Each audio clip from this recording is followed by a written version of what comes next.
Merci encore, Père, nous voici dans ta présence, Père. Seigneur, nous ne pouvons rien faire sans toi, Seigneur Dieu. Père, si nous sommes là, c'est pour toi. Avec nos failles, avec nos défauts, avec nos péchés, avec nos manquements, avec nos incapacités, nous venons vers toi, Seigneur, pour te demander quelque chose. Pour te dire que nous sommes finis, pour te dire que nous sommes rien, pour te dire que, Seigneur, on fait un effort d'abandonner le mal, d'abandonner la méchanceté, d'abandonner la colère, d'abandonner plein de choses qui sont en nous et que toi tu n'aimes pas, Père. C'est pour cela que nous venons vers toi encore pour écouter ta parole. C'est cette parole qui est un véritable remède pour pouvoir remédier à la maladie que nous avons, c'est le péché, se faire du mal, prendre du plaisir à faire du mal. Éternel Dieu, Jésus, nous venons vers toi parce qu'on a compris que faire du mal, ce n'est pas bon. C'est pour cela que nous venons encore nous agenouiller sous ta présence. Nous agenouillons encore sous ta présence pour demander cette grâce imméritée, Seigneur Jésus, le Dieu puissant, Père. Je te confie, Seigneur Dieu, ce peuple qui est là pour toi, pour écouter ta parole, Seigneur Jésus-Christ. Dieu, ouvre le cœur de chacun, que cette parole puisse pénétrer dans le cœur, dans les pensées de chacun, Seigneur Jésus-Christ.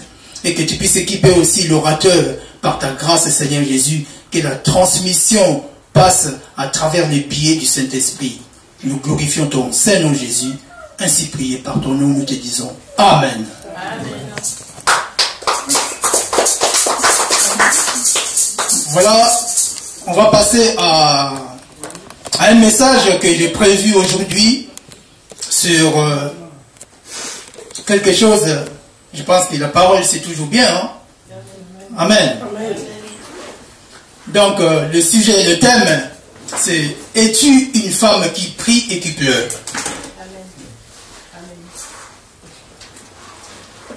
Es-tu une femme qui prie et qui pleure? Une femme, je voudrais que tu puisses prendre ça dans deux aspects. Je parle, il s'agit d'une histoire, on connaît tous l'histoire d'Anne, qui était une femme, mais un autre aspect aussi, la femme que je dis, c'est l'Église, qui est une femme, une épouse vis-à-vis à Dieu. Donc, Anne, elle a pleuré, mais l'Église aussi va pleurer, va prier pour Dieu. Avant de toucher le point de Anne, je vais donner un exemple ou évoluer dans une pensée par rapport à l'histoire d'Abraham. Abraham, quand Dieu a parlé, Dieu a dit à Abraham que ta femme va avoir un enfant. Cet enfant, vous l'appellerez Isaac. Mais je pense que quand Dieu a dit cela, Sarah n'a pas prié. Elle n'a pas jeûné. Elle s'en moquait déjà aussi parce que elle a dit, est-ce que à mon âge, je peux avoir encore des enfants? Sarah avait 99 ans. Parce que entre Sarah et Abraham, la différence d'âge c'était de 1 an à peu près. Parce que la Bible déclare, c'est à 100 ans que Abraham a eu Isaac. Mais chose étonnante, Isaac qui était l'enfant de la promesse est passé après. Et l'enfant qui n'est pas un enfant de la promesse est passé avant. Ismaël. Donc Abraham a eu Ismaël 13 ans avant. Donc à l'âge de 83 ans. Amen. Donc quand Abraham a eu Ismaël, Abraham il a eu 83 ans. Mais la Bible déclare, Sarah a commencé à se moquer de... Agar a commencé à se moquer de Sarah. Cela n'a pas plu à Sarah. Et Sarah a dit à Abraham, expédie cette femme de cette maison avec son fils. Mais chose qui est bizarre, Abraham, ça n'a pas plu. Je vais lire la parole de Dieu. C'est dans Genèse. Genèse 21.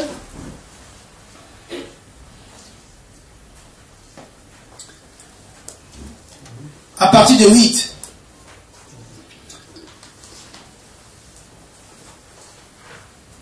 Je lis la parole de Dieu. L'enfant grandit et fit ses vrais, et Abraham fit un grand festin le jour où Isaac fit ses vrais. Oh, là, je suis sur... Oui, je continue. Agar l'Égyptien avait enfanté à Abraham. Et il dit à Abraham, chasse cette servante et son fils, car le fils de cette servante n'héritera pas avec mon fils, avec Isaac. Cette parole déplut fort aux yeux d'Abraham à cause de son fils. Mais Dieu dit à Abraham que cela te déplaise pas à tes yeux, que cela ne déplaise pas à tes yeux, à cause de l'enfant et de ta servante. Accorde à Sarah tout ce qu'elle te demandera, car c'est Isaac que sortira une postérité qui te sera propre. Amen. Je saute. 14. Abraham se leva de bon matin, prit du pain et une outre d'eau qu'il donna à Agar et plaça sur son épaule.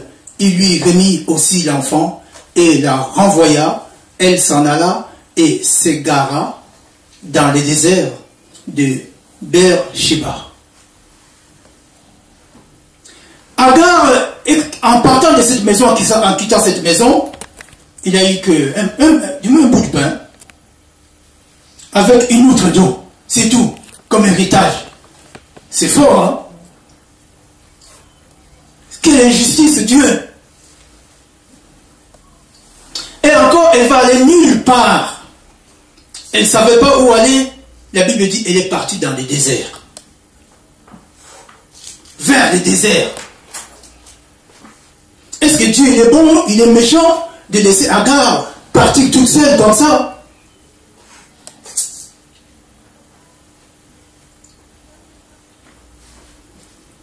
Arrivé au désert, la Bible dit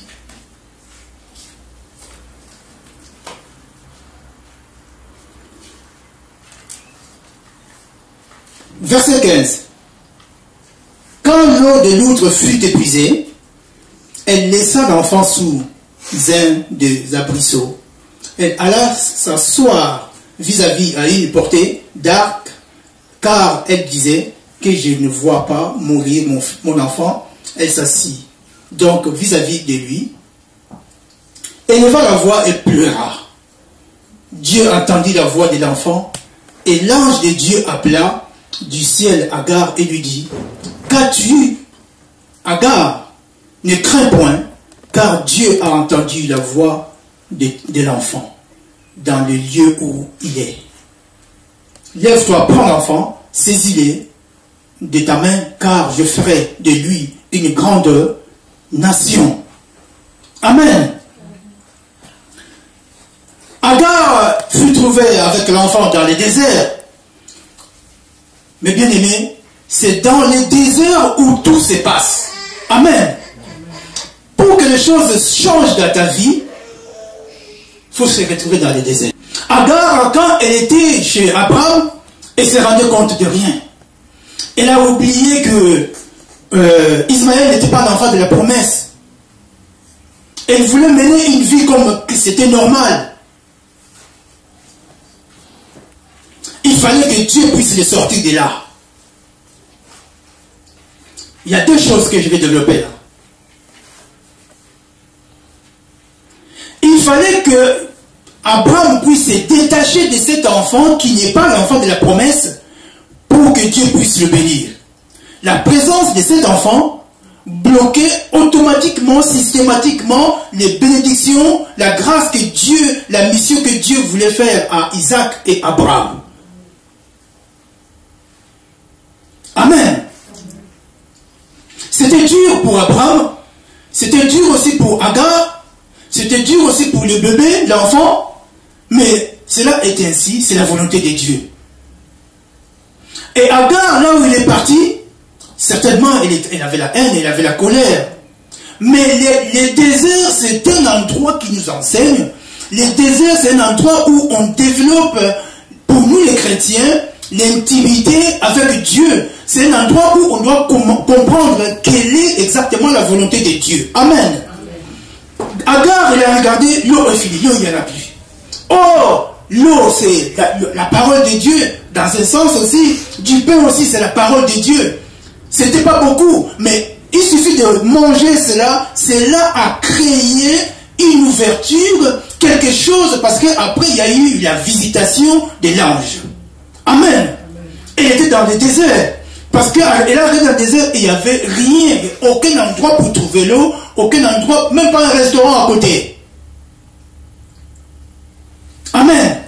La Bible dit, elle éleva la voix et pleura. Là, le désert a fait comprendre à Agar, si tu n'élèves pas la voix, si tu ne pleures pas, toi et l'enfant, vous allez mourir, frère. Là, Agar, elle s'est transformée à une femme qui prie et qui pleure dans les déserts. Parce que Dieu bénit dans les déserts, frère. Ce n'est pas quand tu danses le tcha-tcha-tcha que Dieu va te bénir. Non, ce n'est pas quand tu bois que Dieu va te bénir. Non, parce que là, ton esprit n'est pas connecté avec l'esprit de Dieu. Le corps est souillé. Mais dans le désert, ton esprit est connecté avec l'esprit de Dieu. Ta conscience est connectée avec l'esprit de Dieu. Tout ton être est connecté avec l'esprit de Dieu. C'est dans le désert, frère. Agar, elle a compris, si je ne pleure pas, si je ne lève pas la voix, l'enfant va mourir. Je vais rentrer un peu dans l'histoire de Anne.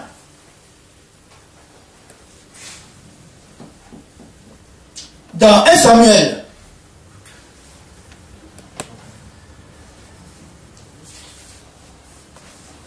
Samuel 25 nous dit quoi?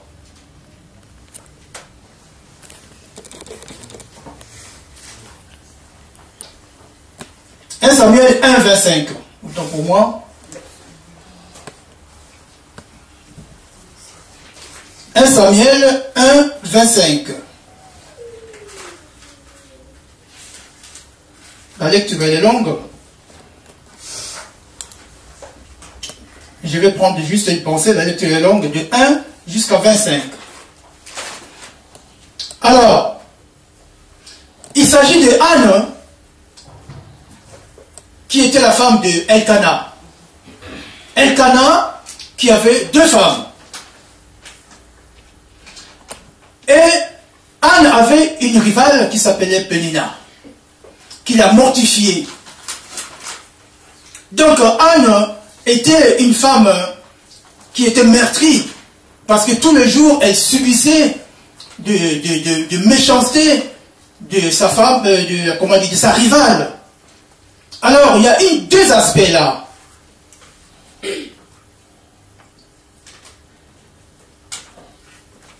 Pénina, qui était la rivale de Anne, c'était la deuxième femme.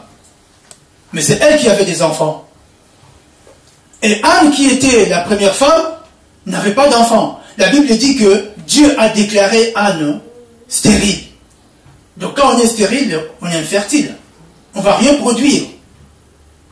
J'aimerais que chacun puisse prendre cet aspect-là de stérilité comme tu as la recherche d'un objet précieux. Comme un enfant, c'est quelque chose de précieux.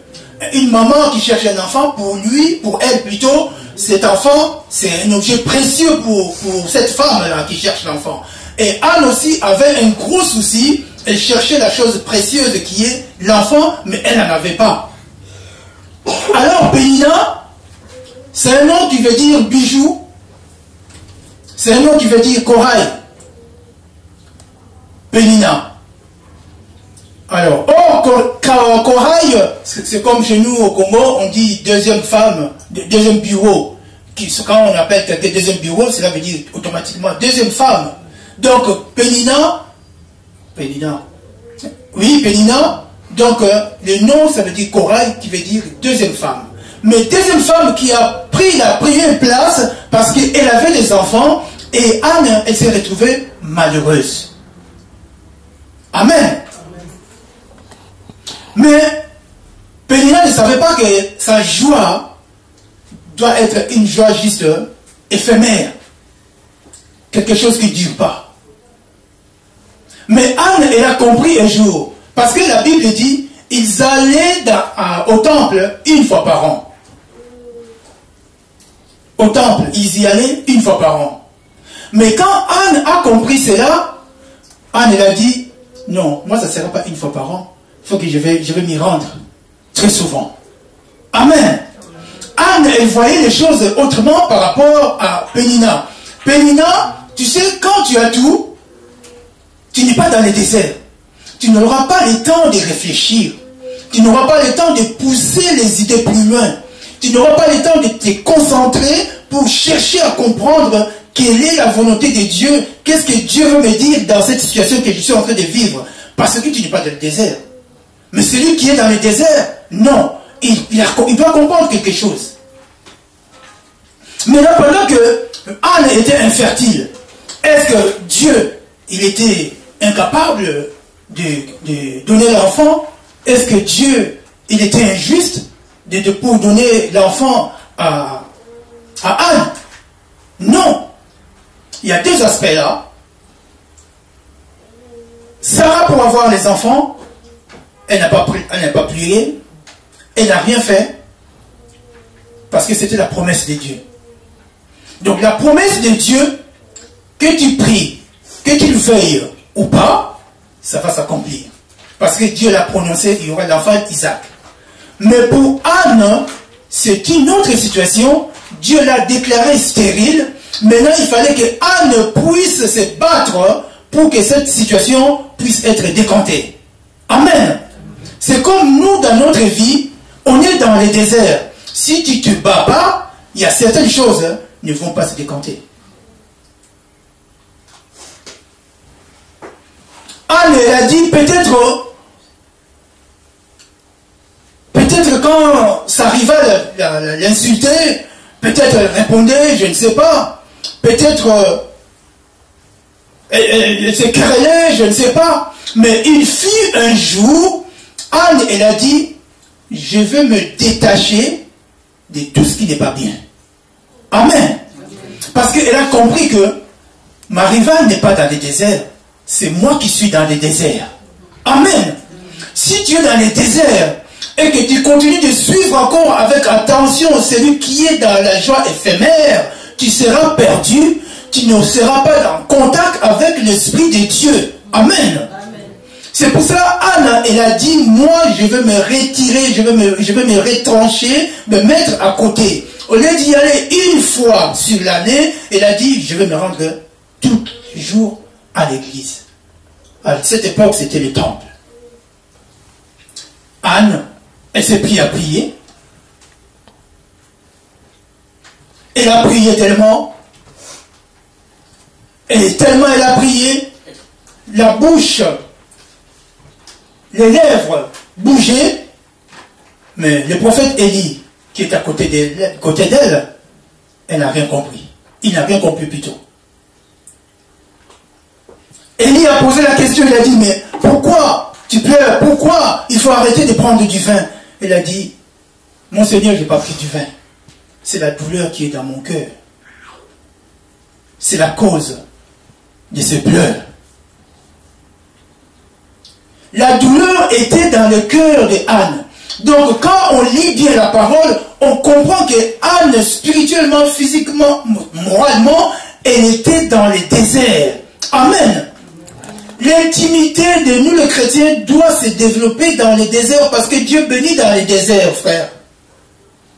Il y en a aujourd'hui, ils se proclament que je suis malchanceux parce que je suis dans les déserts. Non, mon frère, Dieu bénit dans les déserts. C'est dans des difficultés, dans des situations compliquées, dans des situations difficiles, c'est là que Dieu va te bénir. Mais il faut suivre le chemin de la croix, frère. C'est pour cela aujourd'hui, moi, je pose une question. Es-tu une femme qui prie et qui pleure? Parce que la Bible nous dit, la Bible nous le recommande. La Bible nous dit dans le livre de Luc, priez pour vos enfants, prie pour toi-même, prie pour tes enfants, avant que l'ennemi les localise. Amen. Je retourne sur Agar. Agar, dès qu'elle a prié pour son enfant, la Bible dit, l'ange de l'Éternel a apparu, elle a dit, j'ai entendu ton cri, j'ai entendu le cri de l'enfant. Est-ce que c'est l'enfant qui a prié? Non, c'est Agar qui a poussé un cri. Il a pleuré et il a poussé un cri. C'est comme nous aujourd'hui, il ne faut pas avoir honte de pouvoir prier et pleurer, frère. Amen. Ce n'est pas que tu vas pleurer parce que tu as peur, parce que tu as volé. Je ne parle pas de ces cas-là. Si tu as volé, ça c'est autre chose. Moi je dis, celui qui est dans les seigneurs, celui qui marche sur le chemin de la croix, celui qui vit l'esprit de l'évangile, celui qui est à porter sa croix et suivre les chemins de la croix aussi en même temps. Et je parle à celui-là. Transforme-toi à celui qui prie et qui pleure. Ce monde nous trompe. Si tu ne te soustrais pas de ce monde, tu ne verras pas la main de Dieu. Les choses éphémères, il y en a plein. La technologie se multiplie. Les bonnes choses se multiplient. Et tout cela pour nous ramener à une joie éphémère, une joie temporaire, une joie trompeuse. Ça ne correspond pas à nous qui sommes les enfants de Dieu. C'est pour cela, Dieu a dit à Abraham, écoute ce que ta femme te recommande, écoute et fais ce que Dieu, c'est Dieu qui le dit, fais ce que ta femme te demande, bien que c'était pas bon, c'était pas logique, humainement, mais c'était ça. Frère, si tu ne te sépares pas des choses qui vont bloquer ta bénédiction, tu ne seras jamais béni. Abraham a eu du mal pour comprendre cela, parce que c'est son sang. Mais Dieu, il y a des fois il fait des choses ni mauvais, ni bien, mais au milieu. Il y a des fois on ne comprend pas. Mais Dieu voit plus tard ce qui va venir. Amen. Parce que Dieu a promis à Abraham l'enfant de la promesse, d'où tu ne peux pas bousiller la promesse de Dieu.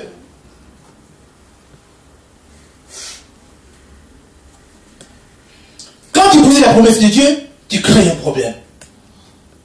Un problème que tu ne vas pas gérer.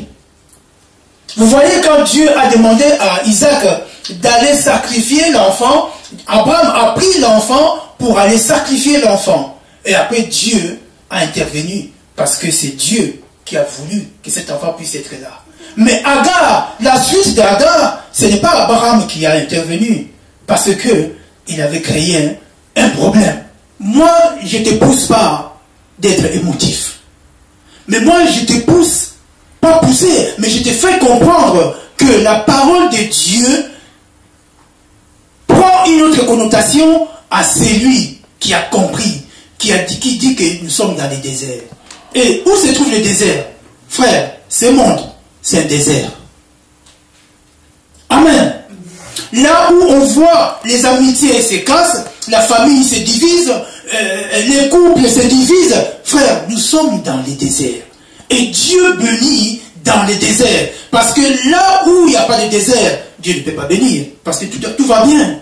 Celui qui est dans le plaisir, Dieu, qu'est-ce que Dieu va bénir? Celui qui est en train de finir une bouteille de whisky, Dieu ne va pas bénir. Mais Dieu bénit celui qui prie et qui pleure, frère. Parce que les larmes d'un quelqu'un qui est sincère, quelqu'un qui est dévoué pour le Seigneur, ça touche, ça va droit vers le cœur de Dieu. Est-ce que quelqu'un a compris? Ne pense pas que quand tes larmes sortent, quand tu es chez toi, Dieu restera indifférent. Si tu le fais, continue de le faire. Je te conseille de continuer de le faire. Comme Anne, elle l'a fait. Et Anne, elle est allée plus loin encore. L'enfant est né, le petit garçon Samuel. Et il a attendu l'âge de sévrage. Et quand l'enfant avait l'âge de sévrage, il a pris l'enfant, il a ramené l'enfant vers le prophète Élie. Et le prophète Élie a pris l'enfant, il a dit, voilà, je te ramène l'enfant que je t'avais promis. Et elle est restée encore main vide. Mais or, elle n'était pas main vide, elle ne peut pas rester main vide parce que par la suite, elle a eu encore 5 enfants, 3 garçons, 2 filles. Amen. Parce que c'était une femme qui prie et qui pleure. Mais aujourd'hui, on voit beaucoup de personnes, elle a élevé l'enfant. Je reviens dans l'aspect physique. Mais quand elle aura l'enfant, elle n'a plus le temps d'aller prier. J'ai pas le temps. À cause de l'enfant. Maintenant, l'enfant devient une occasion de chute à cause de l'enfant. Mais Anne, elle a compris, c'est une femme qui prie et qui pleure. Il a donné l'enfant Samuel chez le prophète Élie et Dieu lui a donné encore 5 autres enfants. Amen. Et maintenant, la joie éphémère qui était dans le cœur de sa rivale Pénina, cette joie s'est arrêtée, non? Je ne pense pas qu'elle a continué de l'insulter. Mais maintenant, c'est Anne qui a pris la relève de la joie. C'est elle qui était dans la joie en voyant Samuel qui était un grand prophète de la nation. Amen. Mais si tu regardes Anne, elle était dans le désert. Amen. Elle était dans le désert. Le désert, c'est dur pour y vivre. Quand tu es dans le désert, c'est vrai, c'est dur. Mais frère, moi je te conseille de tenir bon. Je sais que le désert, quand on est dans le désert, on est dans l'affliction. Mais que ton affliction puisse produire l'espérance. Comme la Bible nous dit dans le livre de Romains 5:3. Parce que quand on est dans l'affliction, que cela ne puisse pas t'abattre, mais que ça puisse produire de l'espérance. Parce que Anne, en priant et en pleurant, elle avait quelque part de l'espérance à Dieu. C'est pour ça qu'elle a fait un vœu. Amen. Combien qui ont fait un vœu pour Dieu et qui ne respectent pas? Il y en a des tonnes. Sous les émotions. Il y en a des tonnes et des tonnes.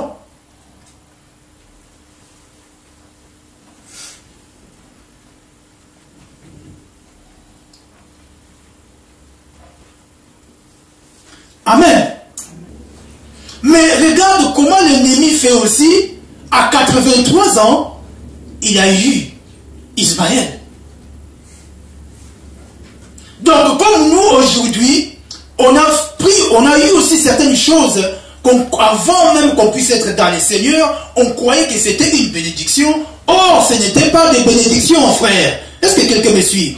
Il suffit de te détacher de cette chose-là pour que la vraie bénédiction réelle, véritable de Dieu puisse venir. Parce que la présence d'Ismaël, ce n'était pas une bénédiction. C'est la présence d'Isaac qui est une bénédiction pour Abraham. Tout comme toi, si certaines choses que tu as eues avant, qui n'étaient pas une bénédiction pour toi, débarrasse-toi de ça. Ça peut être un objet, ça peut être une fille, ça peut être beaucoup de choses, plein de choses. C'est dans les déserts qu'on comprend que la marche que j'avais, c'était pas bon. C'est dans les déserts que tu vas comprendre que la position dans laquelle je m'y trouve, ce n'est pas bon. C'est dans les déserts où on grandit, on mûrit, on prend de l'épaisseur. Mais si tu es dans les déserts et que tu n'as pas compris, fais attention. Fais très attention quand tu es dans les déserts et que tu ne comprends pas. Fais très attention. Vivre dans le désert, quand tu sors du désert, tu ne seras plus la même personne. Vrai ou faux?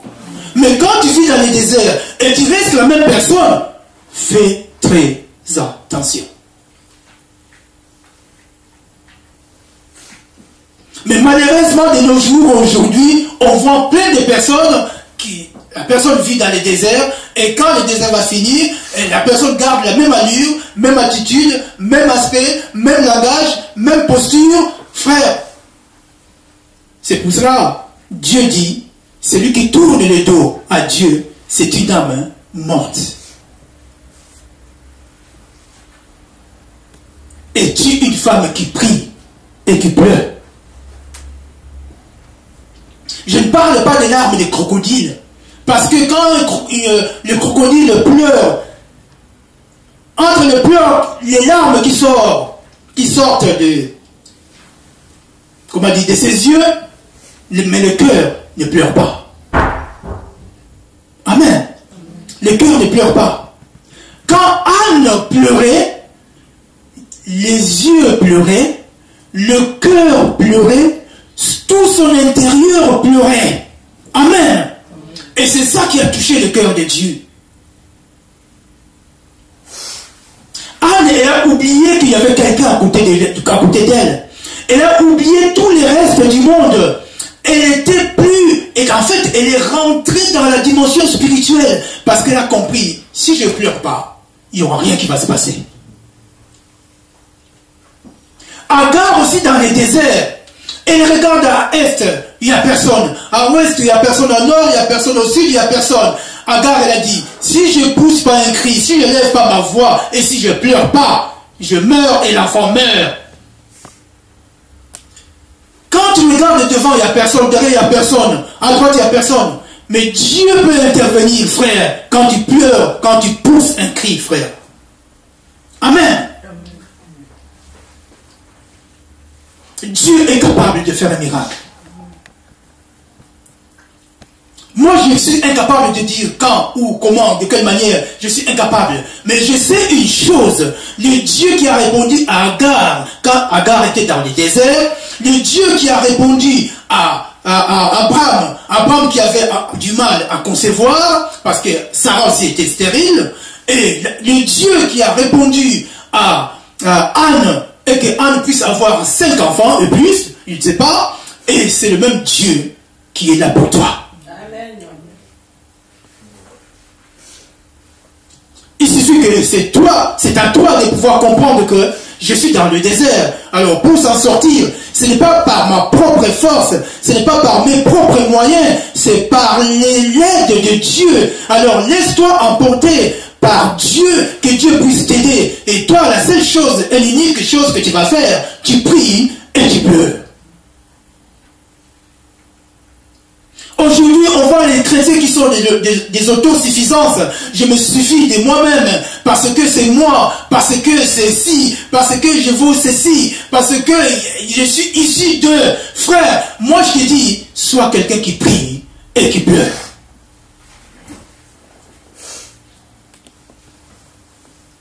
Il y en a qui mettent en valeur plein de choses. Il met l'argent en valeur, il met la beauté en valeur, il met le matériel en valeur. Mais Anne, elle a pris le pleur, elle a pris la prière, elle a mis ça en valeur. Et cela a donné un fruit, l'enfant Samuel. Maintenant toi, quel est ton objet précieux que tu es en train de chercher? Amen.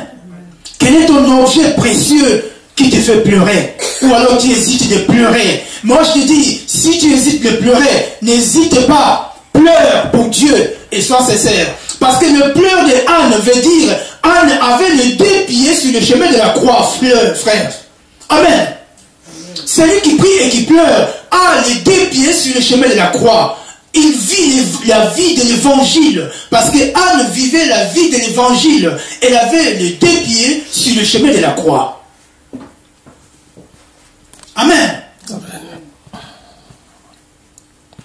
Les larmes qui coulaient des yeux de Anne descendaient physiquement, mais spirituellement, ça montait au ciel. Parce que Anne avait les 2 pieds sur l'évangile. Elle avait l'esprit de l'évangile. Parce que la Bible ne nous dit pas que Anne, un jour, elle a giflé sa rivale. La Bible ne nous dit pas. Mais la Bible nous déclare que c'est sa rivale qui l'a mortifié tout le temps. C'était un acte répétitif. Elle a souffert dans le cœur. Elle avait mal dans le cœur. Elle avait plus peut-être envie de vivre un jour. Mais elle a compris, il faut que je puisse m'agenouiller, m'appuyer à Dieu. Parce que c'est lui seul, ma seule béquille.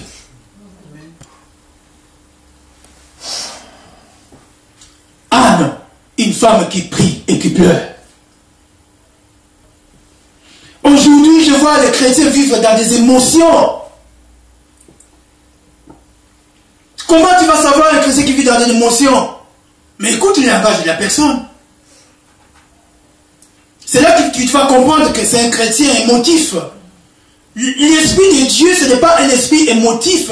L'esprit de Dieu, c'est un esprit de douceur, parce que celui-là a eu le fruit de l'esprit. C'est pour ça que tu dois te transformer à une femme qui prie et qui pleure. L'esprit de douceur.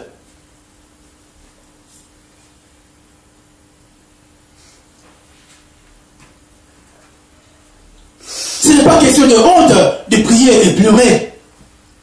Parce que Agar dans le désert, frère, on attend parler du désert, mais va vivre dans le désert, tu vas voir. Va vivre dans le désert, tu vas voir ce que ça signifie un désert. Mais je pense que Anne, j'imagine la scène, j'étais pas là, mais j'imagine la scène, quand l'ange a apparu pour nous parler, mais c'était une grande joie pour elle. Frère, ta prière, c'est un téléphone entre toi et Dieu. Tes pleurs, c'est une transmission. C'est, comment on appelle ça? Tes larmes vont lancer une fréquence. Ça va envoyer des fréquences chez Dieu pour que Dieu puisse dépêcher un ange pour te bénir, frère. Très souvent, on croit que Dieu ne voit pas, on croit que Dieu n'écoute pas, on croit que Dieu n'existe pas. Ça nous arrive tous. Il y a des fois on a des doutes, il y a des fois on dit que ah bon, ça va rien donner. Si, moi je te dis, ça va donner quelque chose parce que Agar était dans le désert, ça a donné quelque chose. Elle est sortie juste avec du pain et une autre d'eau. Tu ne peux pas faire affaire avec ça dans le désert. Il suffit qu'il fasse 35 degrés, tu peux boire des litres. C'est là la Bible a dit que Agar a vu, elle a vu, oh là là, il n'y a plus rien, c'est fini. Alors je vais mettre mon enfant plus loin, comme ça quand il va mourir, je ne peux pas voir l'enfant mourir. C'est ce qu'elle a fait. Quand la négativité est là, on croit que c'est la fin. Quand la négativité est là, on croit que c'est fini. Quand la négativité est là, on croit qu'on ne va plus s'en sortir. Je vais rester comme ça éternellement. Moi je te dis non, prie et pleure. Amen. Pourquoi Dieu a écouté les pleurs de Anne et les cris de Anne et tes cris à toi, Dieu ne va pas l'écouter? Pourquoi? Donc Dieu devient injuste. Dieu n'est plus droit du cœur.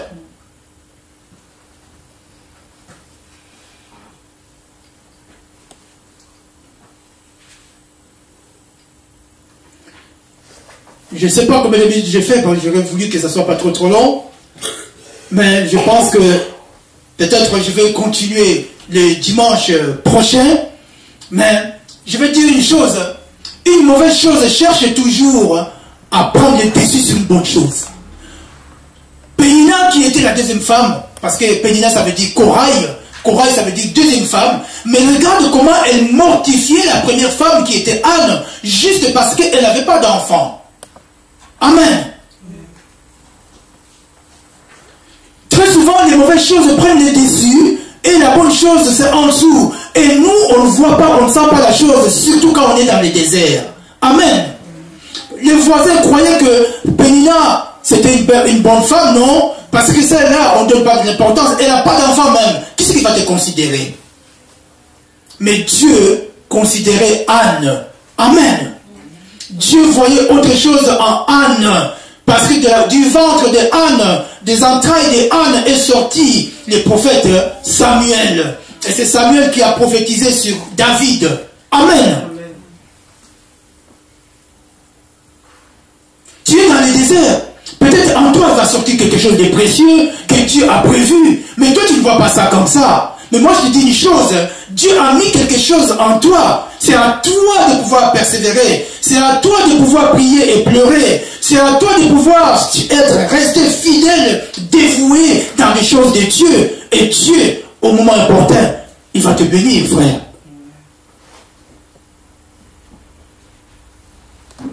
Une femme qui prie et qui pleure. Pas une femme qui se prépare tous les samedis pour aller en fête, pour aller danser. Frère, là c'est une joie éphémère. C'est une joie trompeuse.